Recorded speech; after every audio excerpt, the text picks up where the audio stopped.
Sister Bertrille has been experimenting with an incentive program for her first graders. The student who shows the most progress gets a nice bonus. She's ready to announce who it is. They all do. They all do? Yes, they've all done so well. I couldn't disappoint any of them. So I promised them all a special treat. With your permission, Reverend Mother. My permission? For what? A holiday tomorrow. A holiday, sister? They have earned it. Very well. Permission granted. Oh, thank you, Reverend Mother. Well, that takes care of the first hurdle. Sister Bertrille, dare I ask, what is the second? Carlos Ramirez. She wants him to take her and the kids for a ride on his boat, but he's already booked. How can I refuse you anything? You know that I'm putty in your hands. Command me. All right, Carlos. I command you to keep tomorrow afternoon and evening free. Absolutely free. And how many chances will he get to be with Joni from The Girl in Gold Boots? I'm embarrassed to say I knew she was from that movie without having to look it up. He can't pass this up, not even for the kids. But he does have an alternative. You know how to get to this plantation? Oh, yes. Carlos drew me a map. Well, that was thoughtful. Yes. You see, the owner of this plantation is a good friend of his, and Carlos called him up and arranged for us to get passage to the gate and use of all facilities.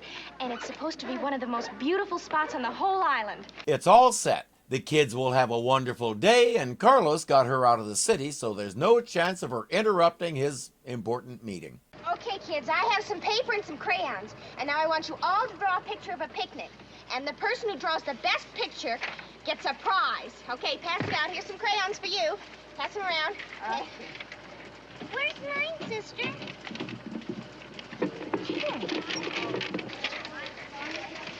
Okay, here we go. Yes, that was what you think it was.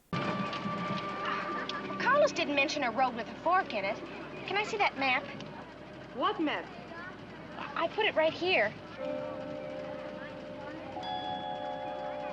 Carmelita, let me see a drawing. That doesn't look much like a picnic. Unfortunately, it also doesn't look much like a map. They're lost. What do we do? Well, it's too late to go back. I'm sure there's a nice picnic spot around here someplace. But if we're lost, how do we get back without a map? Well, I never use a map up there. I'll just rely on my sense of direction. We'll do a little car comedy going this way and that, and eventually they find a good place.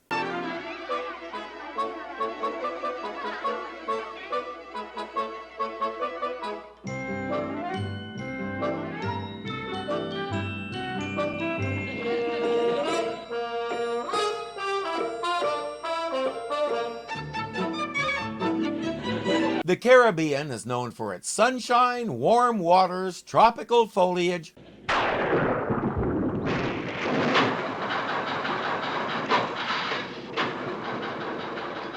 and its sudden violent storms.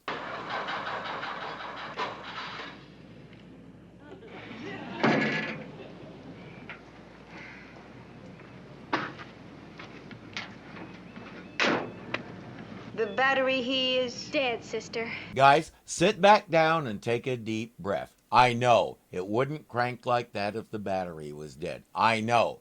Bear in mind that A, it's a TV show, and B, it happened in 1967, so they can't hear you screaming anyway. Take another deep breath, do a couple of deep knee bends, stretch a little, and go get a snack. Every little bit gonna be alright. Their only chance is if Sister Bertrille can fly to a phone and call Carlos for help.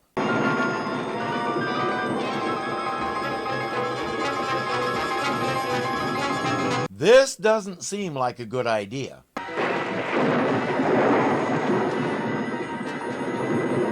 For one thing, with one of her wings folded up like that, she'll be going in circles.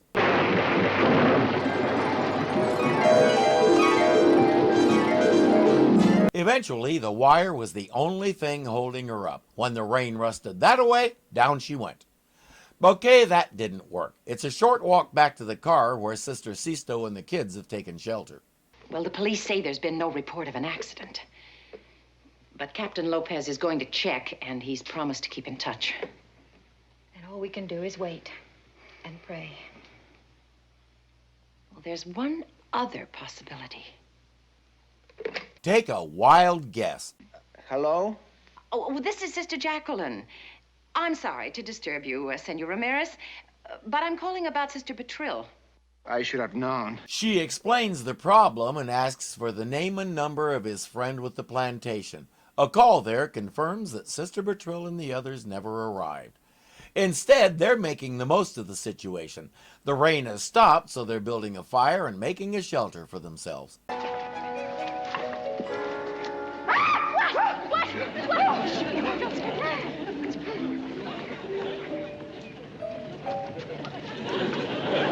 Miss Field, if you're watching this, how many times did you have to rehearse that?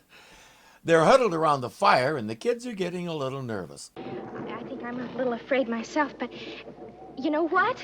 When I find things frightening, like thunder and lightning, things don't seem so frightening when I sing a song. When you're Sister Bertrille, you have the power to just make music happen. I've listened to the album several times, and far be it from me to contradict her, but her voice is delightful. Miss Field, you could sing, and I think you may have been the only one who didn't know that. And one other thing my audience should take note of, on the album her voice is doubled like this. It's the funniest thing, but the louder I sing. In this version, it's not. We get her voice pure and clean. It's the funniest thing, but the louder I sing.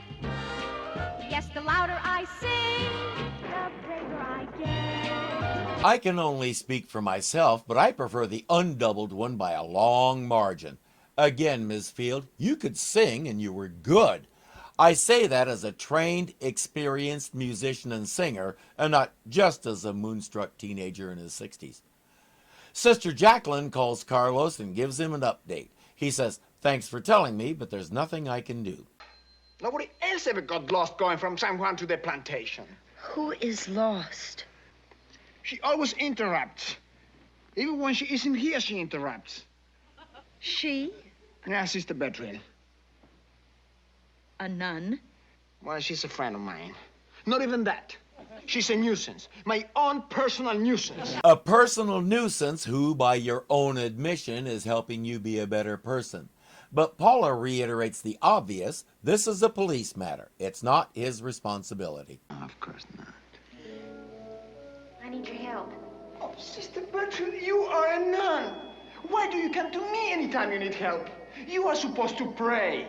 Oh, I do both, and it works out great. I'm sorry. I'm sorry, Paula. It may not be his responsibility, but she's a friend in need. And she is a friend. Whether he likes it or not, he likes her. Would you please get my plane ready at once? Yes, I know there is a storm. That's right. I am some kind of a nut. A nut who's determined to be there for a friend. That's something he wouldn't have done before he met Sister Bertrille. He won't have to be in the air long before he spots them. Help! Wait! It's the plane! It's the plane!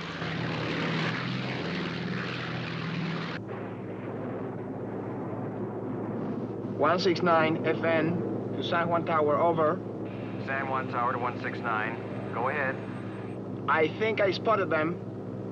Here's a fix on the position. Too bad he doesn't have a way to tell them help is on the way. The storm is intensifying, so he needs to get back before he gets caught in the worst of it.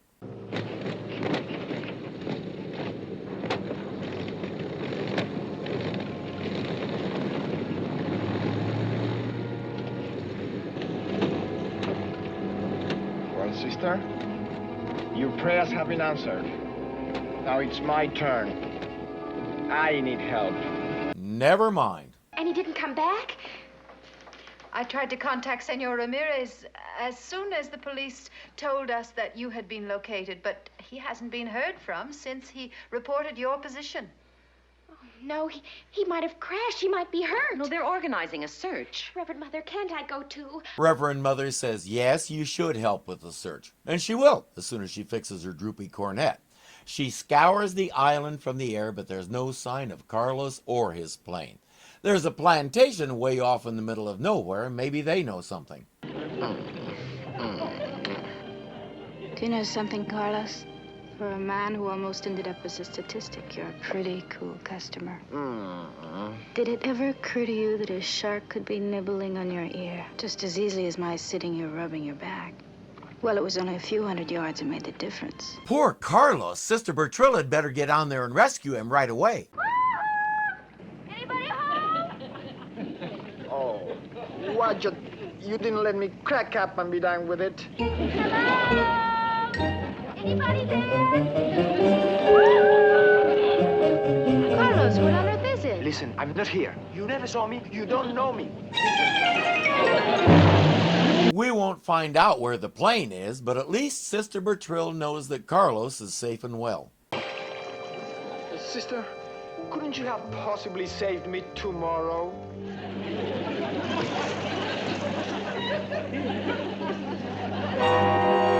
One phone call, Carlos. That's all it would have taken to prevent this whole thing. One phone call to somebody letting them know you're okay and she doesn't come looking for you. On the other hand, even if he didn't call, she should know by now that only Carlos could go out in the storm and crash his plane right into the arms of a rich single woman. That's his superpower. Hers is showing up just in time to keep him from benefiting from it. If you enjoyed this, please click the like button to let me and YouTube know you want to see more.